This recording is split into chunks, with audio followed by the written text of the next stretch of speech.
Assalamualaikum warahmatullahi wabarakatuh.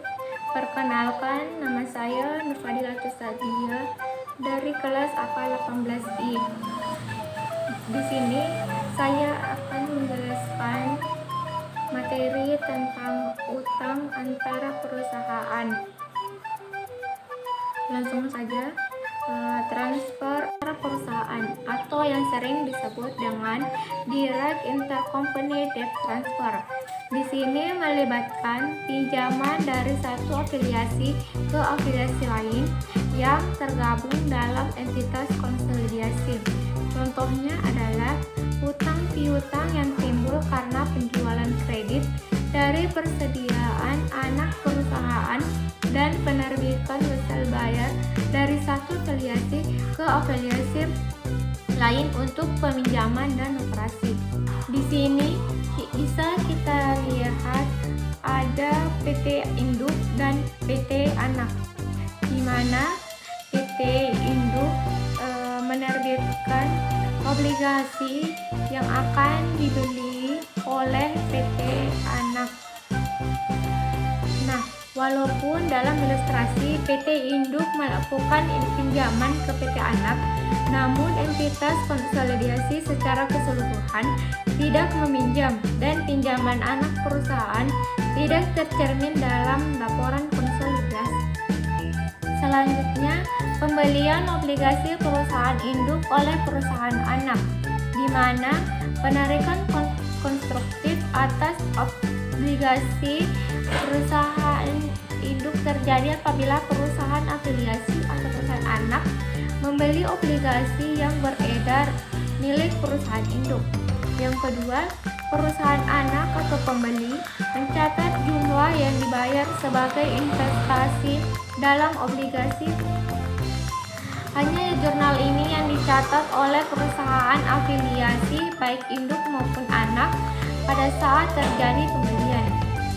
Kemudian, perbedaan antara akun kewajiban obligasi dan investasi oleh induk dan anak mencerminkan keuntungan atau kerugian konstruktif. Sebagai contohnya, PT Induk memiliki 70% saham PT Anak yang diperoleh dengan nilai buku sebesar 6.300.000 pada tanggal 31 Desember 2016. PT Anak memiliki modal sebesar 5 juta dan laba ditahan sebesar 4 juta. Pada tanggal 1 Januari 2017, PT Induk mempunyai obligasi 10% dengan nilai nominal 10 juta yang beredar dan premium amortisasi sebesar 100.000.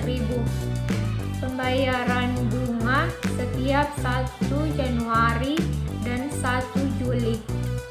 Pada tanggal yang sama, PT Anak membeli obligasi dengan nilai nominal sebesar 1 juta seharga 950.000.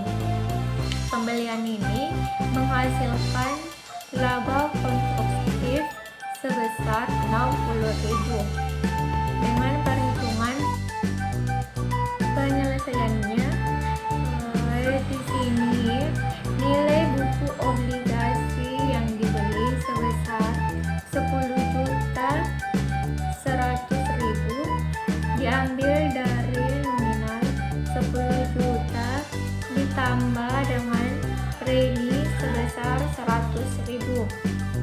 Nah, kemudian obligasi atas PT Induk sebesar 10%, jadi 10% dikali dengan nominal sebesar 10 juta ditambah dengan premi sebesar 100.000 menghasilkan nilai buku obligasi yang dibeli itu adalah sebesar 1.010.000.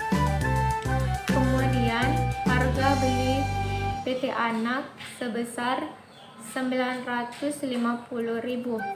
Jadi, keuntungan konstruktif atas penarikan obligasi sebesar 60.000 diambil dari nilai buku obligasi dikurang dengan harga beli.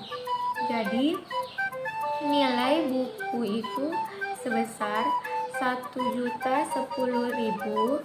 dikurang dengan 950.000 menghasilkan keuntungan konstruktif sebesar 60.000.